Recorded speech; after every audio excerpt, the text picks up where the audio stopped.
right here is where the great American experiment comes alive. Join us in the fight to restore liberty and American exceptionalism.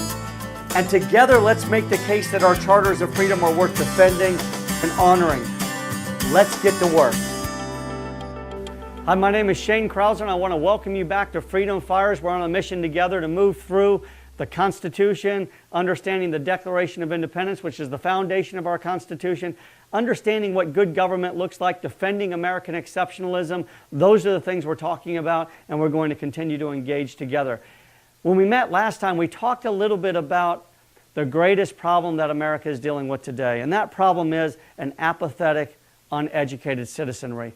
If we begin to educate the citizenry, what we're going to see is America restored. Freedom is going to be reinvigorated within the heart and mind of Americans, and not just Americans, individuals all throughout the world. So today we're going to talk about the purpose of government.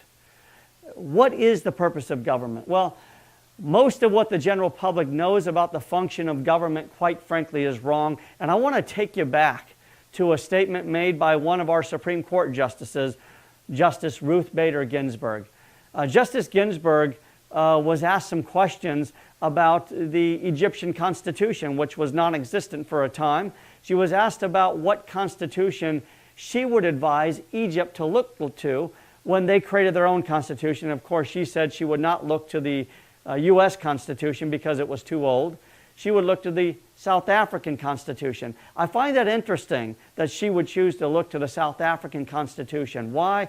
Because when you read that Constitution, it is antithetical to what it is that our founders believed in when it comes to the purpose of government. You can look to the South Africans' equivalent of our Bill of Rights, and it guarantees the citizens things like food, the right to water, the right to health care, the right to adequate housing. Is that the government's purpose, to provide those things to the people? Or is it something different, providing the people an opportunity to prosper, to work for those things that they want and they need? And I think it's the latter, and we're going to talk about some of those things as we move through what is the purpose of government. You know, I spend a lot of time on college campuses, as I've mentioned before, and I enjoy asking this question: what is the purpose of government? Oftentimes you hear the answer from the students that suggests something like, it's the job of the government to take care of the people, to make sure their wants and needs are met. Of course, that's not true either. So let's talk about some of these things. The purpose of government. What is the purpose of government? Well, we can find the answer to this in the foundation of our very country, of the United States, of our Constitution. That's the Declaration of Independence. See, the Declaration of Independence is going to be a very, very important component of our conversation about restoring America. It's also going to be a very, very important part of our conversation when we talk about the Constitution. The Declaration of Independence is the why. The Constitution is the how. The Declaration of Independence is the promise. The Constitution is the fulfillment. The Declaration of Independence was that which our founders were willing to die for. The Constitution was that which they were willing to live for. So it's important when we're talking about the governmental system that we've implemented through our Constitution to understand where those ideas began. And they began in large part in our Declaration of Independence. Let's just look at the second paragraph of the Declaration of Independence. And we're going to answer 3 questions as we go through this. And we're going to identify some very, very important features that are important for all Americans to understand, especially the freedom fighters on the front lines fighting to restore America.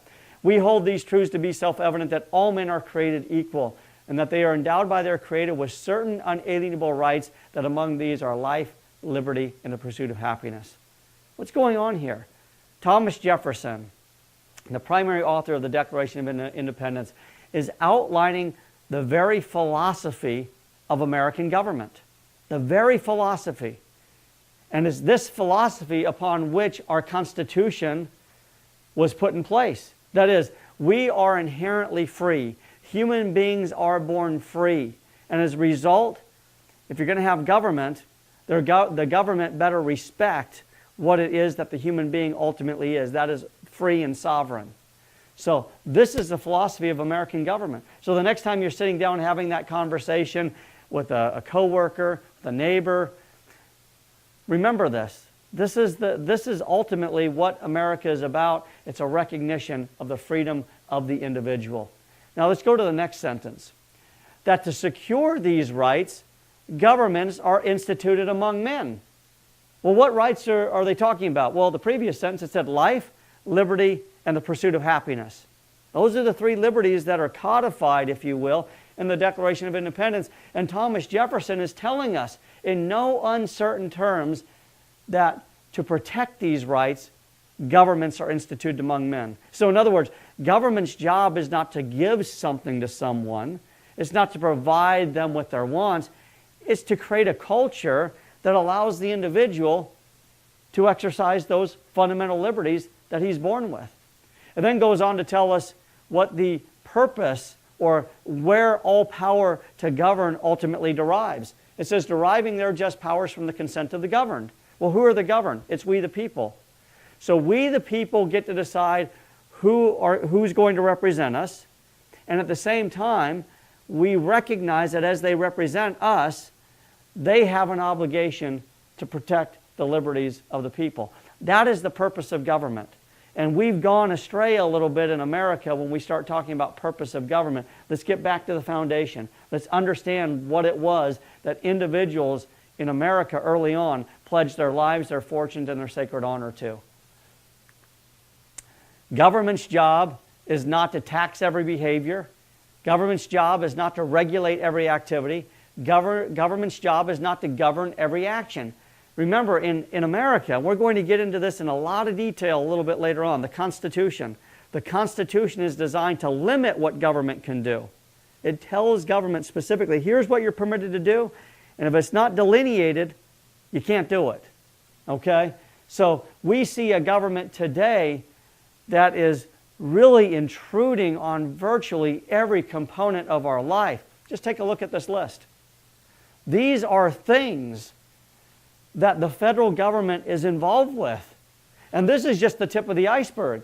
Washing machines, dryers, microwave ovens, light bulbs, marbles, latex balloons, radios, speakers, batteries, lawn darts, pool slides, toothpaste, deodorant, dentures. Where in the Constitution, number one, does it give the government the authority to do this? But beyond that, where in the essence of that Declaration of Independence where it says government's job is to protect the liberties of the people, does government have any business involved in any of these things, especially at the federal level? Right? So we have really gone off the beaten path when it comes to good, legitimate government. And so we're going to talk not only how we got here, but more importantly, what the solutions look like to deal with this sort of overreaching, overbearing government. Government's job, at the end of the day, we know is to secure and protect our liberties from government encroachment. And I simply listed SOP and DOA, separation of power, division of authority.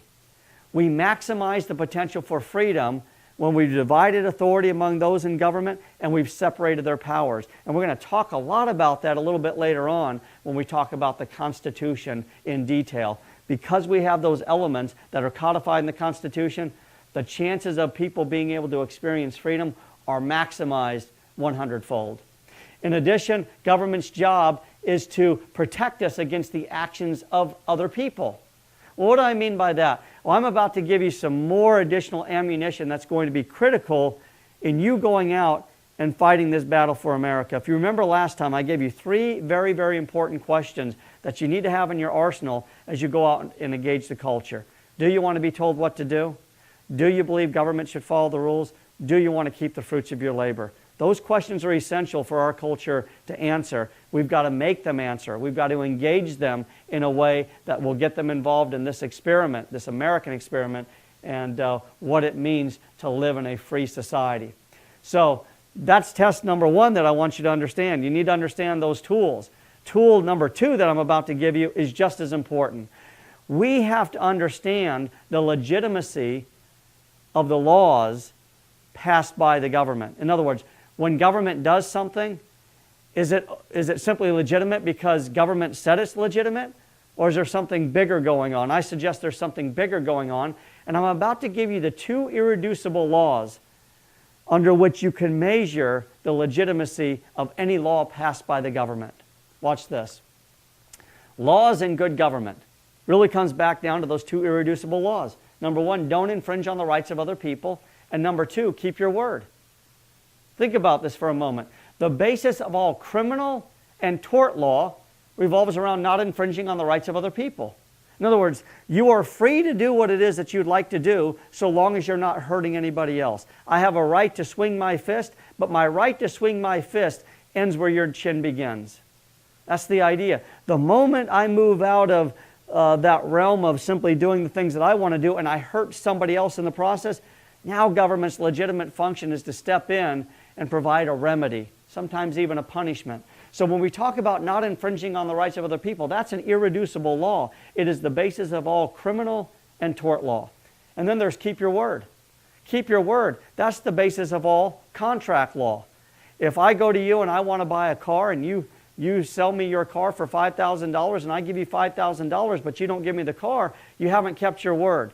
Government's legitimate function under those circumstances is to provide an avenue for a remedy to be provided. And so we, in fact, have a government that allows for us to litigate our dispute in a way that is just and in a way that is fair. At least that's the ideal. So I want you to keep this in mind because this is very, very powerful. When we're talking about government doing certain things, we got to go back to the two irreducible laws and we've got to ask these questions. And as we start asking these questions, we're going to be able to stop tyranny in its tracks and start to restore our country back to its foundation. So, again, we are focusing together on the mission of America. This is where the Constitution and freedom come alive. We're going to make it come alive as we continue to work together. And when we come back, we're going to focus not just on the purpose of government, as we've just outlined.